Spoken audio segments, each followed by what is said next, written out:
What is going on YouTube? Welcome back to the channel, guys. Today we got Nomis CG in here, Harley, the F20B swap. And what we gotta do, really simple, but it's gonna make a world of difference because the last video, if you saw it, we did on this thing, Nomis actually got in it and drove it, which is really freaking cool because it's been a while since she's done that. And upon driving it, the car did stall once. I thought it was her. It was not. It actually pulled the battery cable off, the negative that goes from the battery to the side of the transmission. It actually pulled that all the way out because a while back, I was having a lot of issues with trying to get this thing to start. It wasn't grounding properly on the battery and stuff like that. And so what I came to realize was the leads had really corroded, like probably a few inches into the lead itself. So I had to cut the corrosion out and then just clean the battery post and everything and connect it back. But when I did that, it really stretched out the battery terminal or the battery wire for the transmission side. So on that note, now it's so pushed to the limit, and this car's on stock engine mounts. There's nothing crazy here. It's just an F20B. Doesn't make too much torque, just like 150 some foot-pounds of torque. No need for solid engine mounts for this car, guys. It's just a daily driver with a little bit more pep in its step. So that being said, the engine does rock, and when it rocks, it'll pull the wire out. So that's kind of what happened the other day. And to fix that, what I'm gonna go ahead and do is remake this lead. I got some hot wire back here. Let me grab it. So I got this piece of hot wire just laying around from one of my many audio setups that I've done, and I'm looking inside of it. It looks like it's plenty thick for what we need because this ground wire isn't too thick as it is. So this should definitely suffice for a ground. And what I'm gonna do when I make it, I'm gonna wrap the entire thing in black tape just so we know that it's a ground, because this is the only piece of wire I have. I don't have any actual ground wire. So we're gonna make do with what we got and just make a new ground wire for it, and then we'll probably end up taking this thing out for a little drive, see how she's doing. I really enjoy this car myself, and all we gotta do, man, really to make this thing pretty much perfect is get it painted. And that's just been on the back burner, as have all my other projects, the K-swap, subframe sitting over there. I mean, everything's on the back burner, guys, because I mean, like most people that's probably watching this video, I'm a struggling everyday American trying to get by and make sure my family fed and make sure the roof is paid for and stuff like that. Like, I don't have that much money really to be throwing at these cars, and the insurance went up, and it's just a mess, guys. So I just been kind of maintaining, and that's kind of why the K-swap stuff's been on the back burner, and a lot of like really heavy modification stuff has been on the back burner. As you know, normally I would get projects, flip them, stuff like that. I haven't even been able to do that lately, guys. All of my bread is just going into keeping everything running smoothly as a grown person. So that being said, man, everything's on hold, but we got stuff, guys, for days, and I still haven't made a video about the EK yet, but we got parts for days. I got ideas, guys. I got a bunch of stuff that I'm trying to get lined up. Probably gonna do a fun build before I even do the K-swap I got in mind, because we do in this box right here have a H2B kit from Maxpeedingrods. Huge shout out to them for that. This is the coilovers for the EK. Huge shout out to them for that as well, just waiting to be put on. And this box right here, shout out to Jackspania. We got a fuel system kit for the K-swap. That's gonna be happening, man. The K-swap is happening. We got the EK, the EG subframe with manual rack laying here ready to go. I mean, we got stuff coming in, bro. It's just, I just gotta get everything before we really jump on it. But anyway, again, what I'm thinking with this H2B kit here is for an EK. So I want to find me another EK. I would like a 4-door, but 4-doors are kind of more pricey than a coupe would be. Nobody really cares for the coupe. Everybody either wants the hatch or the 4-door. So what I'm trying to do is find maybe a cheap one, man, like $300-400 bucks. I'm gonna keep looking until I find one like gutted. I don't care, as long as it's got a title. And what I'm gonna do is use this F2B H2B kit, maybe, hopefully, pair it with this engine back here. And you see there's a turbo manifold on top. We also have a brand new Maxpeedingrods turbo laying right back there. It's a little different style one than that one that's out of the box, which is what's on my CV7. It's a little bit different, but I think we can make it work, guys. And with that paired to this, with the LS transmission from, you know, the Integrals and stuff, I think we can make something that would potentially kill my H2B. And that's kind of what the goal is. I know everyone misses the H2B. I miss the H2B. Guys, I promise you, man, I'm building another car to replace that one. It's just all in the works, guys. And I'm also doing the 500 horsepower Turbo K. So the replacement for the H2B will probably be what I do next. That's big. I'm gonna try to get that done through the winter, and then I'm thinking like beginning of spring we can go ahead and hop on the K and get that knocked out. But I want another beater car, kind of like the H2B was, where it's got some rust or the body's got damages and stuff that I don't care to fix. That way I can cut it up again, make it as light as possible, throw that kit in there, throw the turbo on it. And the goal is I want to make somewhere around 250 horsepower, and that'll give me like 230, 240 torque, which would be way more than the H2B made. And in a Civic, 240 torque. And you know me, I don't know, I'm trying not to blow the head gasket on this thing like we did the CV7 at first. So I'll probably try to keep it safe around 250, but I might squeeze 260. I might push it a little bit, I don't know, we'll see. But that being said, man, it's gonna be a rowdy car. It's not gonna be full exhaust. It's dumping out the hood, everything out the hood. It's just gonna be a street track warrior, something else I can get back to the track, because as you know, I also haven't been to the racetrack since selling the H2B, and I miss doing that. Now we have the trailer, so now we can like tow our shit professionally down there. We ain't got to rent nothing. We ain't got to worry about dollies and stuff. We can just professionally tow that bad boy. Something breaks, we got a winch. We can just winch it up on there, get it out of there. I mean, we got everything we need to have a good time. We just got to build a car. So smack that like button for me, man, and enjoy this video, because we're going to get around to it.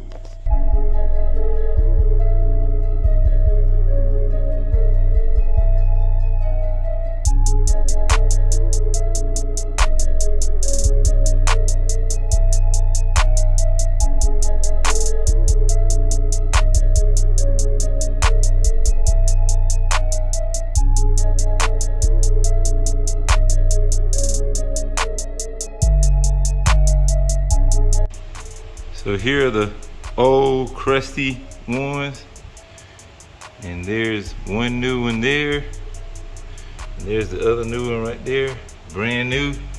Also, I was about to use that black wire, but I actually found a ground that was already black, so I went ahead and used that. Everything looks good, looks OEM, and I think we should be good there. I'm gonna go ahead, I was letting this battery try to, I guess, recuperate, but it don't seem like it's trying to do nothing. The battery might actually be bad, but I'm gonna see, I'm gonna put the post on, see if it'll start. If it'll start, we'll drive around, see if the old alternator will charge it up some, and yeah, that should be it, man. The big thing right now is seeing if it'll start, because again, like I said, the battery, I put it up, I mean, it didn't take me all of 5-10 minutes to do what I just did, but it just seems like this thing should have moved to stage 2 by now. But I don't know, ain't no telling. But anyway, we'll go ahead and see. Got your ass, Mr. Postman. Got your ass. Check this out over here. Yeah, cuz. And see, those two came off of this car. There may be more under the car. I'm not sure. I won't know till I move it. But the thing is, man, if you leave a fucking car sitting for too long, they build nests all over the shit. And so I always like to do that. Anything, spiders, whatever, what have you. I like to fog the entire shop when I bring a car in that's been sitting for a while. Now, if it's something I drive daily, like when I bring the van in here, I won't have to fog because I drive it daily, so they don't have time to build on it. But something like this that's got like moss growing on the side here and stuff like that, like when a car sits, they make this their home. And you do not want to disturb that shit when you go to working on stuff, and you don't want to bring them in your shop. That's like the main reason I like to, I call it like cleanse the vehicle, like before I start working on it. The same way people pressure wash stuff to make it clean before they work on it. This is my bug pressure washing, I guess. So I like to make sure there's no type of infestation on it at all. So, and these foggers work. So if you're thinking about it, you got a shop, you're thinking about fogging, man, these things work like amazing, man. And I'm not sponsored, but these things, I've had ants infest the car. I can bring the car in the shop, and when I shoot one of these off, there'll be a trail of ants laying under the car. Like they literally be falling from out of the car. Like I'll bring the car in here, open all the doors up, fog the whole shop, and there'll be like a fucking trail. Like it'd be like when you shake dirt off a car, it'd be like a trail all the way around the bottom of the car, just dead ants. And I just have to sweep it out. Like these things are the freaking truth, and they last. They're supposed to last like a couple months. The people that don't like killing insects or bugs, you think they're doing pros for the environment. That's good for you, but I don't want none of that shit around where I lay. I gotta lay on the ground, work on stuff. I don't want shit crawling on me, so that's that. But anyway, everything's good, man. Again, this thing is still on stage 1, so I'm gonna just plug the battery up, see if it'll start. If it will, we'll fire it up. If not, I might just put the jump pack on it. She is running, boys. Had to jump it off, but I put the battery charger on charge, and it seemed like it went on up that time. So maybe that it didn't need a, maybe it didn't need to be repaired. Maybe it just needed to be charged. So yeah, she is running. This car has always ran smooth as crap. Again, huge shout out to J Mills Tuning for that. But yeah, we definitely need to get this thing retuned eventually, and because I'm not sure, I think it's on HTS now, but I'm not sure. But yeah, we need to get this retuned and touched up, make sure everything's tip top, just so when we're driving the crap out of it, we don't have any issues. But I think now it's about time for us to take this baby out, do a couple pulls in it, see how she feels.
back at the house now. I know I didn't do too much talking in the car, but I was just enjoying it. I ain't gonna even cap, bro. This car feels amazing. Brand new tires. Like, she ready, man. Once I throw some paint, it's a wrap, bro. It's a freaking wrap. So, yeah, I guess with that being said, man, I'm gonna go ahead and wrap this video up right here. This car is pretty much 100% sound now, electronically and mechanically. So if she do choose to drive it, she shouldn't have any issues, which is a good thing. I do want to do new plug wires, and I just want James to run back through this thing and retune it for me. I feel like it'll run a lot better after that, but we'll get to it eventually. It's great now though, so yeah. Anyway, I will catch y'all next time, guys. Remember, respect our bills. Peace out.